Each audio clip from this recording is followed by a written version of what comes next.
Hey there, YouTube! Have you ever wondered what happened to Shark Tank pitches that were rejected? Well, actually, they probably faded into obscurity. I mean, there was that guy who just had the idea of a pair of socks but had a third one. It's kinda awkward there. However, for 9 years, hundreds upon hundreds of would-be entrepreneurs appear in the show thinking that they have the next big thing only to be rejected, sometimes embarrassingly by the sharks. Now, the sharks themselves are serious and experienced investors, and they can spot a good idea from a mile away. At the same time, they can immediately see if something is doomed to fail miserably.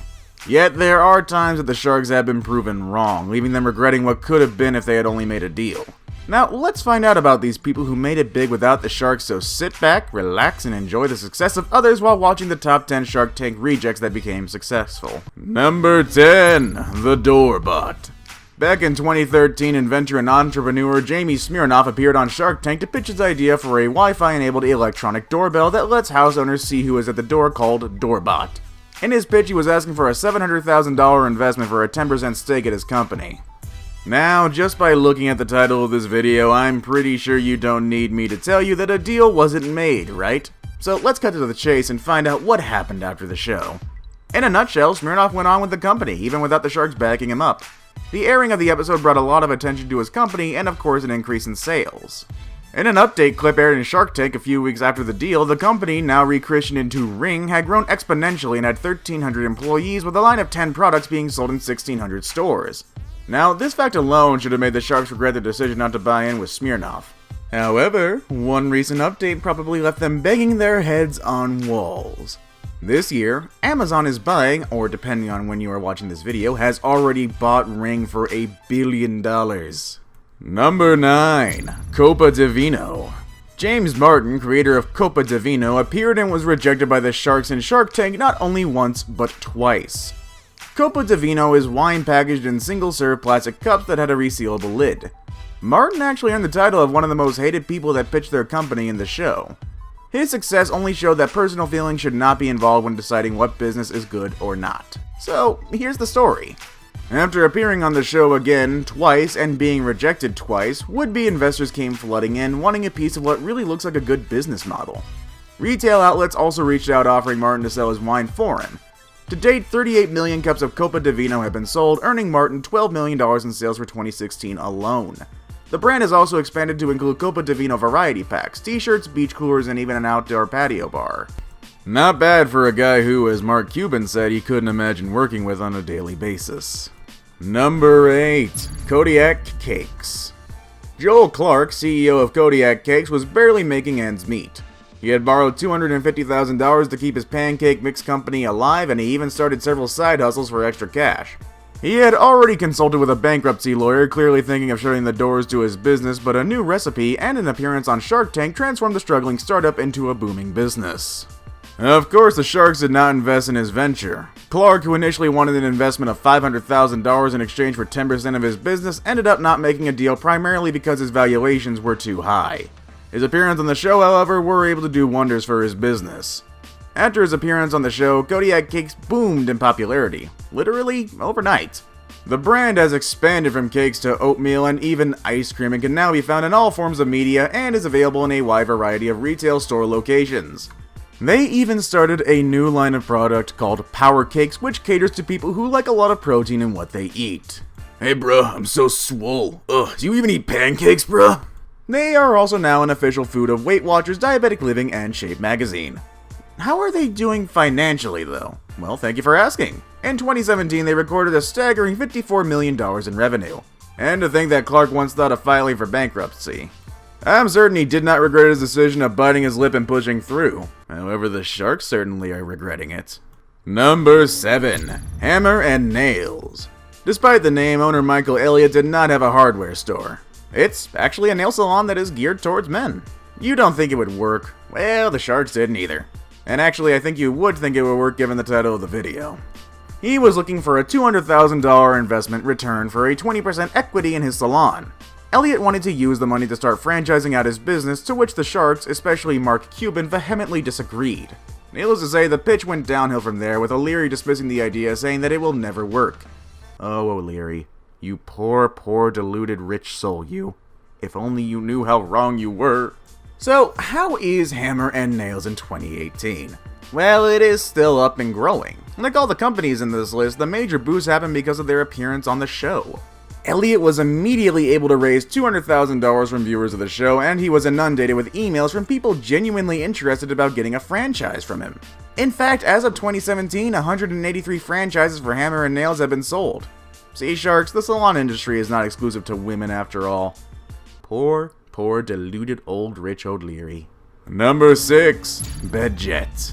What could have been a tragic story turned into a tale of success, no thanks to the stupid sharks, of course. Stupid rich sharks.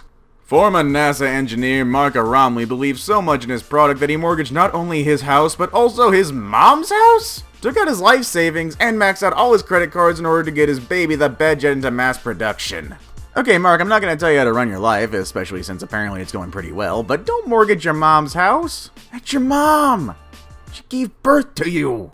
Of course, this is after he failed to get an offer from the Sharks when he appeared on Shark Tank, where he was asking for a $250,000 investment for 10%. Now, what is the Bedjet, you might ask? For the sake of not getting too technical about this, it's a smart heating and cooling system for your bed controlled by an app on your smartphone. Just by sheer will and determination and selling your mother's house alone, as well as a $1 million Kickstarter campaign that Aramley launched after the show as well, he was able to bring the Bedjet into production. Since then, it has become one of the most successful failures from the show, hence its inclusion in this list. It has also become the highest customer-rated product in the mattress category on Amazon, and without the help of QVC queen Lori Greiner, who hates him by the way, Aramley signed a deal with QVC. Number 5. Zero Shoes. Zero Shoes is footwear specially designed to feel like you're wearing nothing on your feet and walking barefoot. To Damon John, however, it's just a piece of rubber and string. How dare you, Damon! You made your billions by selling cotton fabric, thread, and ink! Off with his head, I say! Now, cool your horses. The pair of Steven Sashin and Lena Phoenix failed to get the $500,000 investment that they were looking for, but it did not let that stop them from pushing through with their product. Well, it's not fair to say that the couple did not get anything from their appearance on Shark Tank. In fact, after their appearance on the show, it generated 3 months worth of sales revenue for them. Currently, the company has generated over $17 million in sales. Pretty good figures for just a piece of rubber and string. Number 4. The Lip Bar. I personally watched the episode where the Lip Bar appeared and I found 2 things. One being the Sharks were too quick to dismiss the product. And 2, Melissa Butler failed to pitch the product based on its strength. Well, that's just my opinion at least. On to the facts now. The lipstick line, the Lip Bar, failed to impress the Sharks, a brand that can boast of being vegan-safe, cruelty-free, all-natural line of lipsticks. If only Butler would have stuck to that pitch. Instead, she focused on how her variety of shades set her apart from the competition. Of course, the Sharks chewed her up. Fast forward to 2018, the Lip Bar debuted in one of the largest retail stores anywhere, Target. It looks like a colorful future from here on out for Butler, not a shade of gray in sight. Number 3. Car Hood. Now, this item on this list might feel like I'm cheating a bit because it aired on the show's Australian spin-off show, but Shark Tank is still Shark Tank, right? Anyway, Melbourne blokes Steven Johnson and Kristen Schaefer pitched their car-sharing business of the show quite unsuccessfully. Carhood aims to eliminate the high cost of airport parking by allowing car owners to leave the car with them, then earn a little bit of cash on the side while they travel by allowing Carhood to rent their cars out. Good idea, right? Well, the Sharks didn't think so. However, others apparently did, especially Ford, who struck a deal with the duo to provide vehicles for hire to Carhood to boost their rental fleet. Carhood as a company is now worth $4 million. I bet you the Shark Tank people are going, "Aw, crikey, we missed a good opportunity!" I'm so sorry to our Australian viewers if I offended you. Please don't throw your boomerangs at me. They'll just come back to you. Number 2. The Books Co. John Tabis, founder and CEO of Books Co., pitched his business of farm-to-table flower service in Shark Tank, but to no avail. Well, it seems that it's either the Sharks were too quick on dismissing his idea, or Tabis did not pitch the idea well enough. You'll see what I mean. Anyway, Tabis moved on despite failing to secure an investment and grew his business himself. 3 years later, though, Robert, who was shopping for flowers for his upcoming wedding, remembered Tabis and gave him a call to ask why flowers were so expensive. Tabis then invited him to visit his company to explain the flower business. He did well this time around, enough to convince her to invest in his company right then and there. It was a win-win situation for both parties involved. With Robert's help, the company was able to raise $24 million. And Robert, well, he saved a ton of money on flowers for his wedding. Number 1. Rocketbook. Now, here's a product that lets old school meet the new school. A traditional notebook that allows whatever you write on it to get uploaded to the cloud. Awesome, right? Too awesome it seems if you ask for the sharks. Jake Epstein and Joe LeMay appeared on Shark Tank to pitch this product. Unfortunately, the Rocketbook was pitched to no avail. Deeming the Rocketbook as funny, wacky, and ridiculous, the sharks stayed away from it. All the sharks except Mark Cuban, who thought it was a brilliant idea but still can't see the future of the product.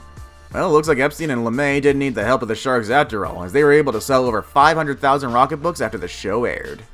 They are now in Best Buy, Office Depot, Staples, and Amazon worldwide. In fact, they are Amazon's best-selling notebook. How much did the sharks miss out for? Well, a cool $15 million in revenue. And that was our video for today. Thank you for watching Top 10 Shark Tank rejects that became successful. Be sure to hit like if you liked the video, and hit share to spread the word to your friends.